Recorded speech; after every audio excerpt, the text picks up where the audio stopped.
June 21ಕ್ಕೆ ಯೋಗ ದಿನಾಚರಣೆ, ವಿಧಾನಸೌಧದಲ್ಲಿ ಭವ್ಯ ಕಾರ್ಯಕ್ರಮ. ಆರೋಗ್ಯಕರ ವೃದ್ಧಾಪ್ಯಕ್ಕಾಗಿ ಯೋಗ ರಾಜ್ಯ ಮಟ್ಟದ ಆಚರಣೆಗೆ ಸಜ್ಜನ್ನು ಮಾಡಿಕೊಳ್ಳಲಾಗಿದೆ. ವಿಧಾನಸೌಧ ಮೆಟ್ಟಿಲುಗಳ ಮೇಲೆ ಸಾಮೂಹಿಕ ಯೋಗಾಭ್ಯಾಸ. 2,000ಕ್ಕೂ ಹೆಚ್ಚು ಮಂದಿಯಿಂದ ಯೋಗ ದಿನಾಚರಣೆಯಲ್ಲಿ ಯೋಗಾಭ್ಯಾಸದಲ್ಲಿ ಸಹ ಭಾಗಿಯಾಗ್ತಾ ಇದ್ದಾರೆ. ಮನೆ ಮನೆಗೂ ಯೋಗ, ಎಲ್ಲರಿಗೂ ಯೋಗ ಇದು ರಾಜ್ಯದ ವಿಶೇಷ ಅಭಿಯಾನ ಆಗಿದೆ. ಅಂತಾರಾಷ್ಟ್ರೀಯ ಯೋಗ ದಿನದ ಪ್ರಯುಕ್ತ ಬೆಂಗಳೂರಿನಲ್ಲಿ ಅದ್ದೂರಿ ಕಾರ್ಯಕ್ರಮವನ್ನ ಹಮ್ಮಿಕೊಳ್ಳಲಾಗಿದೆ. ಯೋಗವನ್ನು ಜನಾಂದೋಲನಗೊಳಿಸಲು ರಾಜ್ಯ ಸರ್ಕಾರ ಕೂಡ ಸಂಕಲ್ಪ ಮಾಡಿದೆ. ರಾಜ್ಯಾದ್ಯಂತ ಯೋಗ ಜಾಗೃತಿ ಕಾರ್ಯಕ್ರಮಗಳಿಗೆ ಚಾಲನೆಯನ್ನು ಸಹ ನೀಡಲಾಗ್ತಾ ಇದೆ.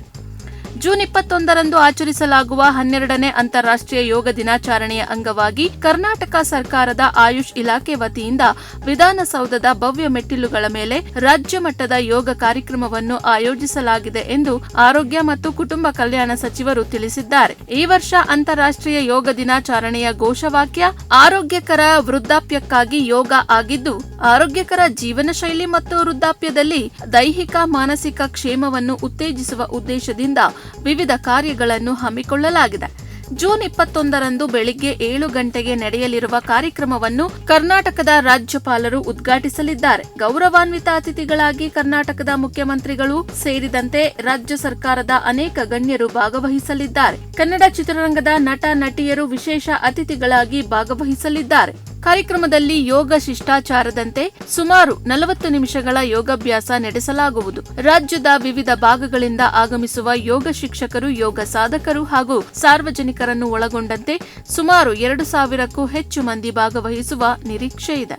ರಾಜ್ಯದಲ್ಲಿ ಮನೆ ಮನೆಗೂ ಯೋಗ, ಎಲ್ಲರಿಗೂ ಯೋಗ ಎಂಬ ಧ್ಯೇಯದೊಂದಿಗೆ ಯೋಗವನ್ನು ಜನಾಂದೋಲನವಾಗಿಸುವ ಉದ್ದೇಶದಿಂದ ವಿಶೇಷ ಕಾರ್ಯಕ್ರಮಗಳನ್ನು ಹಮ್ಮಿಕೊಳ್ಳಲಾಗಿದೆ. ಇದರ ಭಾಗವಾಗಿ ನಿತ್ಯ ಯೋಗ ಕಾರ್ಯಕ್ರಮವನ್ನು ರೂಪಿಸಲಾಗಿದೆ. ಗ್ರಾಮೀಣ ಪ್ರದೇಶದ ಜನರು, ಮಹಿಳೆಯರು, ಮಕ್ಕಳು ಹಾಗೂ ಹಿರಿಯ ನಾಗರಿಕರಲ್ಲಿ ಪ್ರತಿದಿನ ಯೋಗಾಭ್ಯಾಸ ಮಾಡುವ ಅಭ್ಯಾಸವನ್ನು ಬೆಳೆಸುವ ಗುರಿಯನ್ನು ಹೊಂದಲಾಗಿದೆ. ಅಂತಾರಾಷ್ಟ್ರೀಯ ಯೋಗ ದಿನಾಚರಣೆಯ ಅಂಗವಾಗಿ ರಾಜ್ಯ, ಜಿಲ್ಲೆ, ತಾಲೂಕು ಹಾಗೂ ಗ್ರಾಮ ಮಟ್ಟಗಳಲ್ಲಿ ವಿವಿಧ ಜಾಗೃತಿ ಕಾರ್ಯಕ್ರಮಗಳನ್ನು ಆಯೋಜಿಸಲಾಗುತ್ತಿದ್ದು, ಯೋಗದ ಮೂಲಕ ಆರೋಗ್ಯಕರ ಸಮಾಜ ನಿರ್ಮಾಣಕ್ಕೆ ಉತ್ತೇಜನ ನೀಡಲಾಗುತ್ತಿದೆ. ಕೇಂದ್ರ ಆಯುಷ್ ಸಚಿವಾಲಯದ ಮಾರ್ಗಸೂಚಿಯಂತೆ ಕರ್ನಾಟಕ ಆಯುಷ್ ಇಲಾಖೆ ವಿಶೇಷ ಕಾರ್ಯಕ್ರಮಗಳನ್ನು ರೂಪಿಸಿ ಅಗತ್ಯ ಮಾರ್ಗಸೂಚಿಗಳು ಹಾಗೂ ಅನುದಾನವನ್ನು ಬಿಡುಗಡೆ ಮಾಡಿದೆ. ಆರೋಗ್ಯಕರ ವೃದ್ಧಾಪ್ಯಕ್ಕಾಗಿ ಯೋಗ ಎಂಬ ಸಂದೇಶವನ್ನು ಜನಸಾಮಾನ್ಯರಿಗೆ ತಲುಪಿಸುವ ಮೂಲಕ ಯೋಗವನ್ನು ನಿತ್ಯ ಜೀವನದ ಭಾಗವನ್ನಾಗಿಸುವ ಸಂಕಲ್ಪದೊಂದಿಗೆ 2026ರ ಅಂತಾರಾಷ್ಟ್ರೀಯ ಯೋಗ ದಿನಾಚರಣೆಯನ್ನು ರಾಜ್ಯದಲ್ಲಿ ಅಭೂತಪೂರ್ವವಾಗಿ ಆಚರಿಸಲಾಗುತ್ತಿದೆ. ಕೇಂದ್ರ ಬಿಂದುವಾದ ಕಾರ್ಯಕ್ರಮ ಅದು ನಾಳೆ ನಮ್ಮ ಯೋಗ ದಿನಾಚರಣೆಯ ಕಾರ್ಯಕ್ರಮ. ಪ್ರತಿಯೊಂದು ವರ್ಷ ಕೂಡ ಪ್ರತಿಯೊಂದು ಯೋಗ ದಿನಾಚರಣೆಗೆ ಅದರದೇ ಆದ ಒಂದು ಸಂದೇಶ ಇದೆ.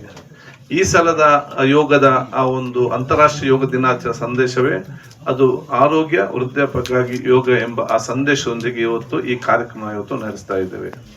ವಿಧಾನಸೌಧದ ಬಹುಶಃ ಗ್ರ್ಯಾಂಡ್ ಸ್ಟೆಪ್ಪಿನಲ್ಲಿ ಇವತ್ತು ಬೆಳಿಗ್ಗೆ 7 ಗಂಟೆಗೆ ಅಂತಾರಾಷ್ಟ್ರೀಯ ಯೋಗ ದಿನಾಚರಣೆ ಆಚರಿಸಲಾಗುವುದು. ಕರ್ನಾಟಕದ ಗಣವಿತ್ತ ರಾಜ್ಯಪಾಲರು, ಅತಿಥಿ ಮಾನ್ಯ ಮುಖ್ಯಮಂತ್ರಿಗಳು, ನಮ್ಮ ಸಭಾಪತಿಗಳು, ಸಭಾಧ್ಯಕ್ಷರು, ಇಂದ ಮಂತ್ರಿಗಳು, ಶಾಸಕರು, ಇಂದ ಗಣ್ಯಾತಿಥಿ ಎಲ್ಲರೂ ಕೂಡ ಇವತ್ತು ಭಾಗವಹಿಸ್ತಾರೆ. ಸುಮಾರು ವಿವಿಧ ಸಂಘ ಸಂಸ್ಥೆಗಳ ವತಿಯಿಂದ ಎಲ್ಲ ನಮ್ಮ ಯೋಗ ಗುರುಗಳು ಮತ್ತು ಶಿಷ್ಯವೃಂದದವರು ಸುಮಾರು 2-3 ಸಾವಿರ ಇವತ್ತು ನಮ್ಮ ವಿಧಾನಸೌಧ ಸುತ್ತಮುತ್ತಲು ಇವತ್ತು ಇದ್ದುಕೊಂಡು ಈ ಒಂದು ಯೋಗ ದಿನಾಚರಣೆ ಇವತ್ತು ಭಾಗವಹಿಸುತ್ತಿದ್ದಾರೆ. ಬಹುಶಃ ಬೆಂಗಳೂರಿನಲ್ಲಿ ಮಾತ್ರ ಅಲ್ಲ, ಈ ರಾಜ್ಯದ ಎಲ್ಲ ಕೇಂದ್ರ ಮತ್ತು ಎಲ್ಲ ತಾಲೂಕು ಮಟ್ಟದಲ್ಲಿ ಕೂಡ ಇವತ್ತು ಈ ಒಂದು ಯೋಗ ದಿನಾಚರಣೆ ಇವತ್ತು ಆರೋಗ್ಯ ಇಲಾಖೆ ಮುಖಾಂತರ ಮತ್ತು ಜಿಲ್ಲಾಡಳಿತ ಮುಖಾಂತರ ಕೂಡ ಇವತ್ತು ಹಮ್ಮಿಕೊಳ್ಳಲಾಗಿದೆ. ಅದಕ್ಕಾಗಿ ಬಹುಶಃ ಇವತ್ತು ನೀವೆಲ್ಲರೂ ಕೂಡ ಅದರಲ್ಲಿ ಭಾಗವಹಿಸಬೇಕು. ಮತ್ತು ಇದು ಒಂದು ದಿವಸದ ಕಾರ್ಯಕ್ರಮ ಮಾತ್ರ ಸೀಮಿತ ಅಲ್ಲ. ಇದು ಬಹುಶಃ ನಮ್ಮ ಈ ದೇಶದ ಋಷಿಮುನಿಗಳು ನಮ್ಮ ದೇಶಕ್ಕೆ ಮಾತ್ರ ಅಲ್ಲ, ವಿಶ್ವಕ್ಕೆ ಕೊಟ್ಟಂತ ಅತ್ಯಂತ ದೊಡ್ಡ ಮಟ್ಟದ ಕೊಡುಗೆ. ಇದನ್ನು ನಾವು ಸರ್ವರು ಕೂಡ ಅಭ್ಯಸಿಕೊಂಡು ನಾವು ಇದನ್ನು ಉಳಿಸಿಕೊಂಡು ಇದನ್ನು ಪರಿಚಯ ಮಾಡಿಕೊಂಡು ವಿಶ್ವಕ್ಕೆ ಇವತ್ತು ಆರೋಗ್ಯವಂತವಾದ ವಿಶ್ವ ನಿರ್ಮಾಣ ಮಾಡಲಿಕ್ಕೆ ಕೂಡ ಇವತ್ತು ಪ್ರಯೋಜನಕಾರಿ ರೀತಿಯಲ್ಲಿ ಇದನ್ನು ಶಾಶ್ವತವಾಗಿ ಇವತ್ತು ಅಭ್ಯಸಿಕೊಂಡು ಮತ್ತು ಇದನ್ನು ಪರಿಚಯ ಮಾಡಿದ ಜವಾಬ್ದಾರಿ ಇವತ್ತು ಪ್ರತಿಯೊಬ್ಬರದ್ದು ಕೂಡ ಇವತ್ತು ಇದೆ. ಅದಕ್ಕಾಗಿ ಅದಕ್ಕೆಲ್ಲ ಕೂಡ ಪ್ರೇರಣೆ ಮತ್ತು ಪ್ರೋತ್ಸಾಹವಾಗಿ ನಾವು ಈ ಕಾರ್ಯಕ್ರಮ ಹಮ್ಮಿಕೊಂಡಿದ್ದೇವೆ. ಅದಕ್ಕೆ ಅನುಗುಣವಾಗಿ ಕೆಲವೊಂದು ಬ್ರೋಷರ್ ಕೂಡ ನಾವಿವತ್ತು ಬಿಡುಗಡೆ ಇವತ್ತು ಮಾಡ್ತಾ ಇದ್ದೇವೆ ಅಂತ ಹೇಳಲಿಕ್ಕೆ ನಾನು ಇವತ್ತು ಇಚ್ಛಿಸ್ತೇನೆ. ಮತ್ತೆ ಯೋಗ ಅಂತ ಹೇಳಿದ್ರೆ ಬರೀ ಅದು ಎಕ್ಸರ್ಸೈಸ್ ಮಾತ್ರ ಅಂತ ನಮ್ಮ ಯಾರ ಒಂದು ಭಾವನೆ ಕೂಡ ಇರಬಾರ್ದು.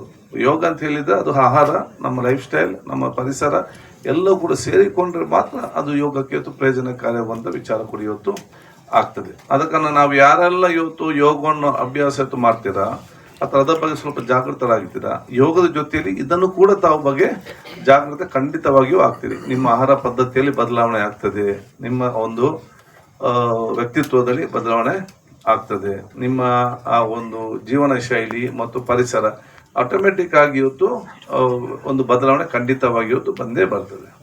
ಅದಕ್ಕಾಗಿ ಇದಕ್ಕೆ ಆರೋಗ್ಯ ಇಲಾಖೆ ಮುಖಾಂತರ ಮನೆ ಮುಖ್ಯಮಂತ್ರಿಗಳ ಸರ್ಕಾರ ಸಹಕಾರ ಪಡೆದುಕೊಂಡು ಎಲ್ಲ ರೀತಿಯ ಪ್ರೋತ್ಸಾಹ ನಾವು ಇವತ್ತು ಕೊಡ್ತೇವೆ. ಮನೆ ಸೆಕ್ರೆಟರಿ ಅವರು, ಕಮಿಷನರ್, ಅಧಿಕಾರಿಗಳು ಇದಕ್ಕೆ ಬೇಕಾಗುವಂಥ ಎಲ್ಲ ರೂಪರೇಷನ್ ಇದು ಕೊಟ್ಟಿದ್ದಾರೆ ಮತ್ತು ವಿವಿಧ ಸಂಘ ಸಂಸ್ಥೆಗಳು, ಗುರುಗಳು ಇನ್ನಿತರಗೂ ಅದಕ್ಕೆ ಸಹಕಾರ ಮತ್ತು ಸಲಹೆ ಕೊಟ್ಟ ಸಂದರ್ಭದಲ್ಲಿ ಅದನ್ನು ನಾವು ಮೈಗೂಡಿಸಿಕೊಂಡು ರಾಜ್ಯದ ಜನತೆಗೆ ಅತ್ಯುತ್ತಮವಾದ ಒಂದು ಯೋಜನೆ ರೂಪಿಸ ಹೇಳಲಿಕ್ಕೆ ನಾನು